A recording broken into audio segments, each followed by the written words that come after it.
નમસ્કાર વિદ્યાર્થી મિત્રો, ધોરણ 9 વિષય વિજ્ઞાન પાઠ 13મો આપણે શા માટે માંદા પડીએ છીએ. આજના લેસનમાં આપણે એટલે કે આ જે યુનિટ છે તેમાં ખબર છે કે અગાઉના લેક્ચરમાં શું ભણ્યા છે, આની પહેલાના લેક્ચરમાં આપણે શું ભણ્યા છે. આવતીકાલના લેક્ચરમાં તમને ખબર હોય તો આવો જ કંઈક પોઈન્ટ ભણેલા હતા, રસીકરણ, વેક્સિનેશન. કે ભાઈ ખરેખર રસીકરણનો અર્થ શું થાય, તમને એક તમારી સામે લખાણ લખેલું છે, અમુક પોઈન્ટ્સ જે છે લખેલા છે, તો હું તમને એક આકૃતિ દ્વારા સમજાવવાની ટ્રાય કરું છું કે ભાઈ રસીકરણનો અર્થ શું થાય. રસીકરણ એટલે થાય શું? હાલના સમયમાં વિવિધ પ્રકારની રસીઓ લેવામાં, જો કોરોનાની વેક્સિન શોધાઈ ગઈ છે એવા ન્યૂઝ આવે છે, એટલે આપણે મજા પડી જાય. કાં તો કે ભાઈ કોરોનાની વેક્સિન એટલે કે રસી શોધાઈ, વેક્સિન એટલે કે રસી, એને ઇંગ્લિશમાં વેક્સિન કહેવાય. કરવામાં શું આવે છે જોજો. આ કોઈ એક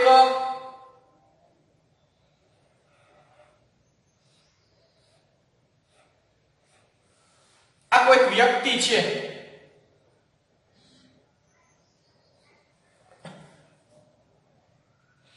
આ વ્યક્તિને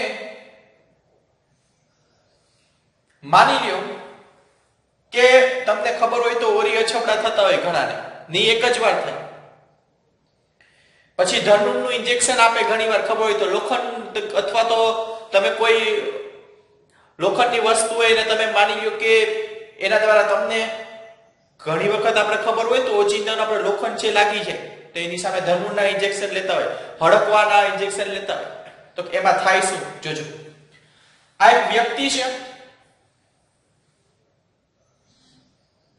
આ વ્યક્તિને માની લ્યો આપણે હાલના સમયમાં જે રોગ છે એમાં સમજીએ, બરાબર છે? તો જોઈએ. તો છોકરાઓ હવે જો કે વ્યક્તિ છે એને માની લો કે કોરોનાની રસી આપી, આપણે કેની રસી આપી છે? કોરોના. સપોઝ માની લો, તો ખરેખર રસી છે શું? તો કે કોરોનાની જે રસી છે એ રસીમાં હોય છે, તો કે કોરોનાની રસીમાં એ તમને ખબર છે કે વાયરસથી ફેલાતો રોગ છે, તો કોરોના વાયરસ ને નિષ્ક્રિય કરી નાખે છે. એટલે કે કામ જે પોતે વાયરસ છે એ પોતાનું નિશ્ચિત કામ કરે છે, ખબર છે કે રોગ ફેલાવાનું કામ કરે છે, એ પોતાની અસર દેખાડે છે શરીરમાં દાખલ થઈને, તો એને નિષ્ક્રિય કરી નાખે અથવા તો મૃત કરી નાખે. કોને? તો કે કોરોના વાયરસ.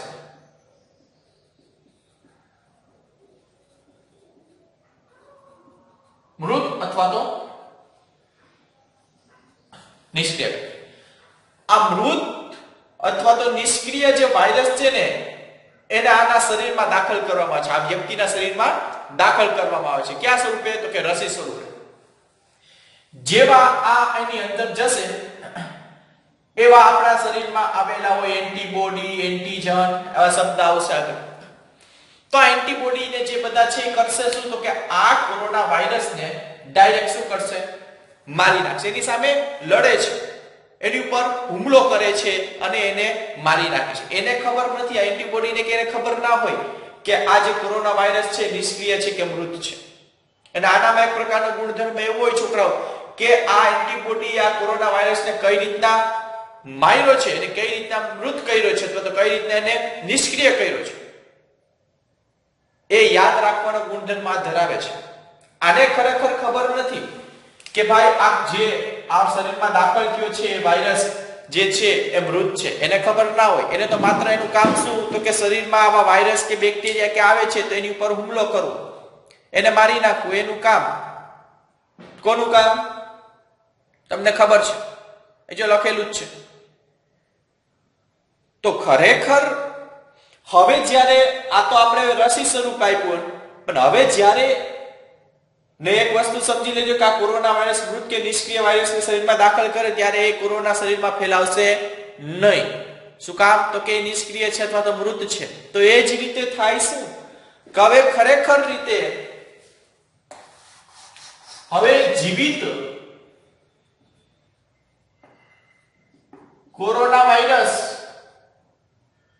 આપણા શરીરમાં દાખલ થાય ત્યારે ડાયરેક્ટ આ બધું સમય નહીં લે એન્ટીબોડીને, ડાયરેક્ટ આની ઉપર હુમલો કરશે કોરોના વાયરસ ઉપર અને એને શું કરશે તો કે તેને મારી નાખશે. શું કામ બધું સમય નથી લેતો? તો કે આ એન્ટીબોડી જે છે એને યાદ છે કે આપણે આ જે કોરોના વાયરસ જે છે ને મારવો કઈ રીતના. બરાબર છે? તો આવી રીતના જે વેક્સિનેશન છે એટલે કે રસીકરણ છે તે આપવામાં આવતી હોય છે. રસી જે છે એ ખરેખર હવે તમને થોડીક ખબર પડી હશે કે ભાઈ રસી ખરેખર છે શું. તો શરીરના રોગ પ્રતિકારક તંત્રને છેતરીને આખું જે ઇમ્યુનિટી આખી સિસ્ટમ છે એને છેતરીને જો આને છેતરે છે. કઈ રીતના છેતરે છે તો કે પેલા છે આપણે મૃત જે વાયરસ છે એને દાખલ કર્યો છે.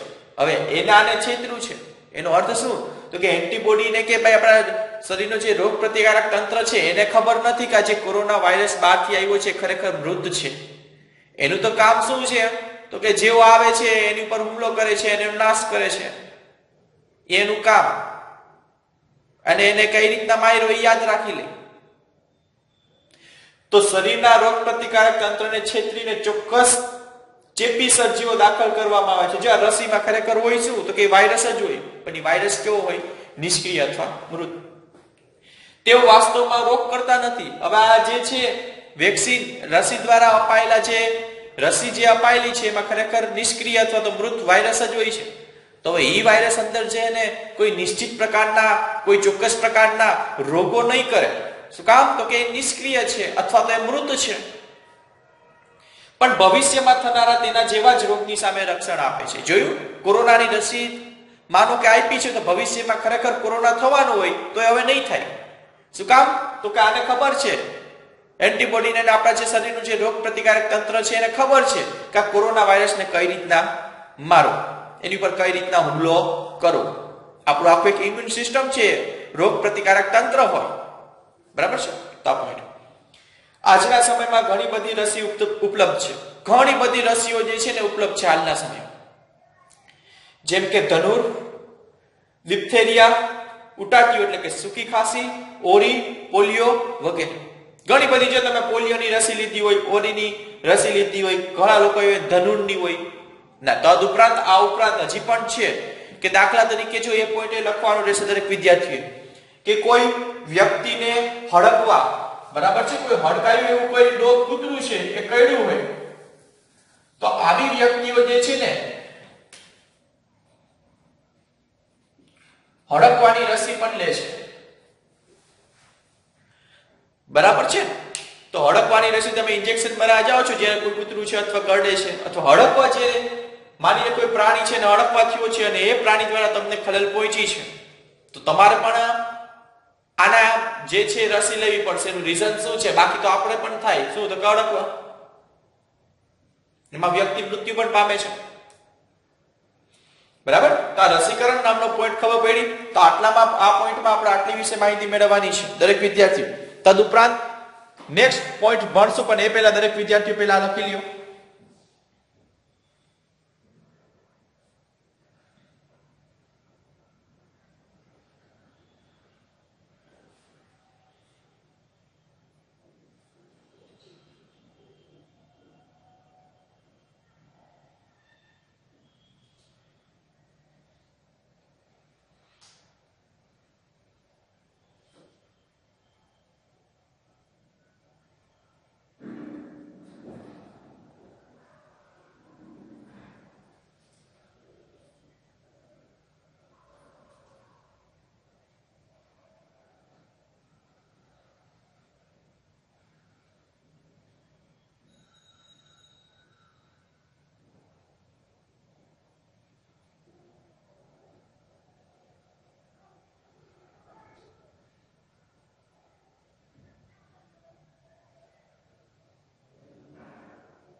ત્યારબાદ દરેક વિદ્યાર્થીઓ આમાં લખેલું છે કે ભાઈ રોગગ્રસ્ત કે કૂતરા રોગગ્રસ્ત કૂતરા કે અન્ય પ્રાણીમાં કરડવાથી હડકવા કે રેબીસ ના વાયરસ ફેલાય છે. હવે તમને ખબર છે કે અમુક જે ડોગ હોય છે, અમુક જે પાલતુ પ્રાણીઓ હોય છે તેને નિશ્ચિત પ્રકારના અમુક સમયે તમને ખબર હોય છોકરો તો એને પણ ઇન્જેક્શન મરાવે છે, એટલે કે એને પણ રસી આપે છે એ ઇન્જેક્શન દ્વારા. એ કેની હોય છે? જો ઘણાની જગ્યા ઘણાના ઘરે જે અમુક પાલતુ પ્રાણીઓ હશે કે ભાઈ અમુક લોકોએ જે ડોગ છે બરાબર છે, જે ઘરે કૂતરું જે છે એને પાલતુ પ્રાણી તરીકે રાખેલું હોય તો તેને નિશ્ચિત સમયના અંદર અથવા તો આમાંથી કોઈ પશુધન રાખતું હોય તો એવા વ્યક્તિઓ પણ ગાય ભેંસ છે ને પણ અમુક સમયના અંતરે ઇન્જેક્શન આપે છે. એટલે ઇન્જેક્શન એટલે શું છે? એક પ્રકારની રસી જ આપે છે કે જેથી કરીને વિવિધ તે રોગનો ભોગ ના બને. જે પશુધન છે, જે પાલતુ પ્રાણી છે એ વિવિધ રોગ તેના થાય નહીં, બરાબર? એટલા માટે વિવિધ પ્રકારની રસી લે છે. તો એ જ રીતના મનુષ્ય માટે પણ રસી ઉપલબ્ધ હોય છે અને એ જ રીતના પાલતુ પ્રાણીઓ છે અથવા તો અન્ય પ્રાણીઓ છે તેના માટે પણ જે રસી છે એ ઉપલબ્ધ હોય છે. તો ભાઈ અમુક સમયે જે કૂતરા છે કે અન્ય પ્રાણીના કરડવાથી હડકવા કે રેબીસ, બે નો મીન્સ એક જ છે, ઇંગ્લિશ શબ્દ છે રેબીસ, કે હડકવા ફેલાતા હોય છે, બરાબર છે. અને જો વાયરસ છે એકમાંથી બીજાના શરીરમાં, એટલે કે માની લો કે કોઈ ડોગ છે ને હડકવા થયું છે, હવે કોઈને કરડે છે વ્યક્તિને, તો એ કૂતરામાંથી કેમાં ગયો છે? તો કે વ્યક્તિમાં એ વાયરસ ગયો. તો હવે એ વ્યક્તિને પણ હડકવા થશે. તો હવે એ વ્યક્તિને હડકવા ન થાય તેના માટે તો કે એ રસી લે છે, બરાબર છે, વેક્સિનેશન. તો એ રસી લઈ છે તો તેના લીધે હવે શું થશે? તો કે ભાઈ આ કૂતરું એને કરડે છે તેમ છતાં પણ આ વ્યક્તિને હડકવા થશે નહીં. પહેલા લખેલું છે કે રસી, હડકવાની રસી જે મનુષ્ય માટે પણ ઉપલબ્ધ છે અને પ્રાણી માટે, બેમાંથી ગમે એકને આપણે આપી દઈએ છીએ. દાખલા તરીકે પ્રાણીને આપ્યું છે, કોઈ પાલતુ પ્રાણીને આપ્યું છે, ભાઈ કૂતરાને હડકવાની રસી આપી છે તો એને ભવિષ્યમાં હડકવા થશે નહીં, બરાબર છે. તો આ વેક્સિનેશનની શરૂઆત કરનાર વૈજ્ઞાનિક કોણ હતા? તો કે એડવર્ડ જેનર. નામ યાદ રાખજો, એડવર્ડ જેનર નામના જે વૈજ્ઞાનિક હતા એ સૌપ્રથમ વૈજ્ઞાનિક હતા કે જેને રસીકરણ એટલે કે વેક્સિનેશનની શરૂઆત કરી.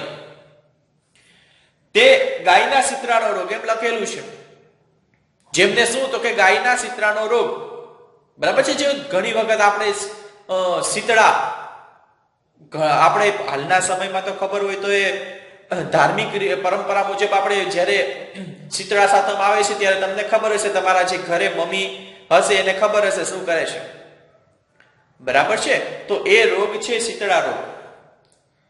તો એ શીતળા રોગ જે છે એ સૌપ્રથમ યાદ રાખજો કે એડવર્ડ જેનર નામના વૈજ્ઞાનિકે, કે જેમને ગાયના શીતળાનો રોગ, જે આપણે મનુષ્યમાં શીતળાનો રોગ થાય છે તેની તદ્દન બેયના વાયરસ એકબીજાની તદ્દન કેવા હતા?